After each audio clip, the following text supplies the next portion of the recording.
India में सिर्फ 42.6% graduates ही employable हैं, यानी 10 में से सिर्फ 4 लोग एक्चुअली जॉब के काबिल हैं। ये फिगर मैंने खुद नहीं बनाई, ये मर्सर मेटल के इंडिया ग्रेजुएट स्किल इंडेक्स 2025 की एक रियल रिपोर्ट है। और इससे भी बड़ा शौक, आजिम प्रेमजी यूनिवर्सिटी की state of working India 2026 report कहती है कि 25 साल से कम उम्र के 40% ग्रेजुएट्स अनएम्प्लॉयड हैं, डिग्री होने के बाद भी। और तो और इकोनॉमिक सर्वे 2024-25 के अकॉर्डिंग सिर्फ 8.25 ग्रेजुएट्स ही ऐसी जॉब्स में हैं जो उनकी डिग्री से मैच करती हैं। इंडिया में ग्रेजुएट्स की कमी नहीं है, लेकिन एम्प्लॉयबल ग्रेजुएट्स की जरूर कमी है। आज हम इसी स्किल गैप और एम्प्लॉयबिलिटी क्राइसिस के रीजंस और उनके सॉल्यूशंस के बारे में बात करेंगे। Reason number 1, ATS monster. पहली बात, हो सकता है आपका रेज्यूमे किसी ह्यूमन ने देखा ही ना हो। रिपोर्ट्स के मुताबिक लगभग 80% रेज्यूमेस ATS यानी एप्लीकेशन ट्रैकिंग सिस्टम के फिल्टर में ही अटक जाते हैं। आपने घंटे लगाए रेज्यूमे बनाने में, फैंसी फॉन्ट्स, टेबल्स, कलर्स, और ATS ने कुछ सेकंड्स में रिजेक्ट कर दिया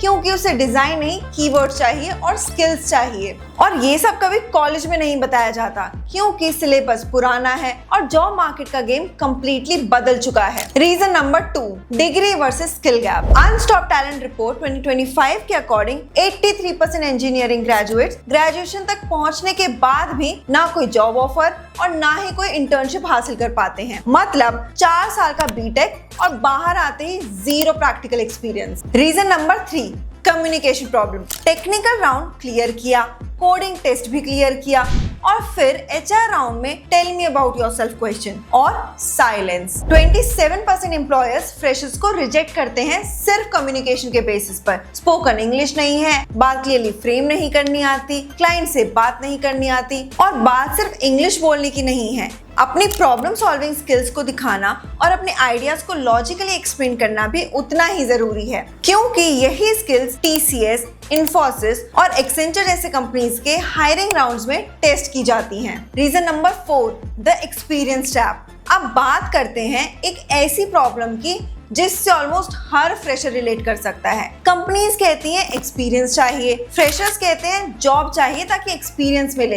पर जब एंट्री लेवल जॉब्स भी 1-2 साल का एक्सपीरियंस मांगने लगती हैं तो फ्रेशर शुरू कहां से करे? यही है एक्सपीरियंस ट्रैप। प्रॉब्लम और भी बड़ी हो जाती है जब स्टूडेंट को कॉलेज के दौरान क्वालिटी इंटर्नशिप नहीं मिलती, स्पेशली टियर 2 और टियर 3 सिटीज में, जहां अपॉर्चुनिटीज रिलेटिवली कम होती हैं। इसी गैप को एड्रेस करने के लिए गवर्नमेंट ने PM इंटर्नशिप स्कीम लॉन्च की। इसका गोल है स्टूडेंट्स और फ्रेश ग्रेजुएट्स को इंडिया के टॉप कंपनीज में पेड इंटर्नशिप अपॉर्चुनिटीज देना, ताकि उनके पास ग्रेजुएशन के बाद सिर्फ डिग्री ही नहीं बल्कि रियल वर्क एक्सपीरियंस भी हो। रीजन नंबर 5, गलत स्ट्रैटेजी। 500 एप्लीकेशन। अब आते हैं सबसे कॉमन मिस्टेक पर। मैंने 500 एप्लीकेशंस भेज दी, फिर भी कोई रिस्पॉन्स नहीं आया। प्रॉब्लम एप्लीकेशंस की क्वांटिटी नहीं है, प्रॉब्लम स्ट्रैटेजी की है। अक्सर लोग एक ही जेनरिक रेज्यूमे लेकर हर कंपनी में अप्लाई कर देते हैं, लेकिन रिक्रूटर्स तुरंत समझ जाते हैं जब एप्लीकेशन रोल के हिसाब से टेलर्ड नहीं होता।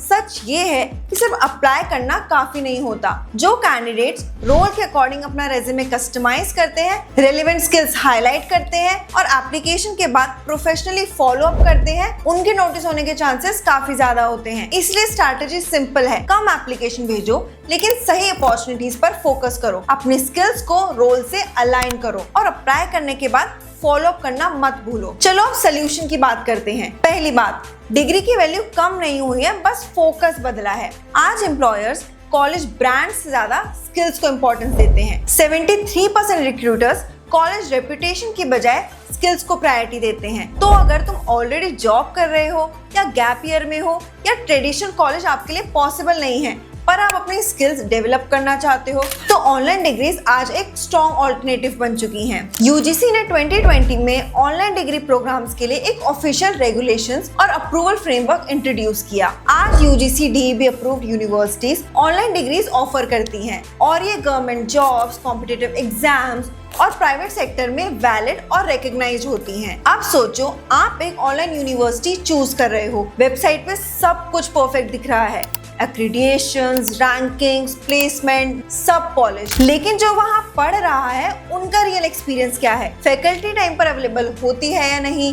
स्टडी मटेरियल हेल्पफुल है या सिर्फ पीडीएफ डम्प्स हैं? एग्जाम प्रोसेस स्मूथ है या लास्ट मिनट केओस है? इन्हीं रियल इंसाइट्स के लिए कॉलेज विद्या का स्टूडेंट रिव्यू टूल हेल्प करता है। यहाँ जेन्युइन रिव्यूज मिलते हैं रियल स्टूडेंट्स के, जो या तो पढ़ रहे हैं या पढ़ चुके हैं। फैकल्टी, स्टडी मटेरियल और सपोर्ट सब के बारे में अनफिल्टर्ड फीडबैक मिलता है। तो जब भी कोई यूनिवर्सिटी शॉर्टलिस्ट करो, पहले वहाँ के रियल स्टूडेंट्स का क्या एक्सपीरियंस रहा वो पढ़ो। कोई भी एड या ब्रोशर वो नहीं बताता जो एक एक्चुअल स्टूडेंट बता सकता है। और एक और चीज, मान लो आपने डिसाइड कर लिया कि ऑनलाइन एमबीए करनी है या बीबीए या एमसीए, लेकिन एक कंफ्यूजन है, इतना पैसा लगाऊंगा इस डिग्री में तो वापस कब आएगा? सैलरी कितनी मिलेगी?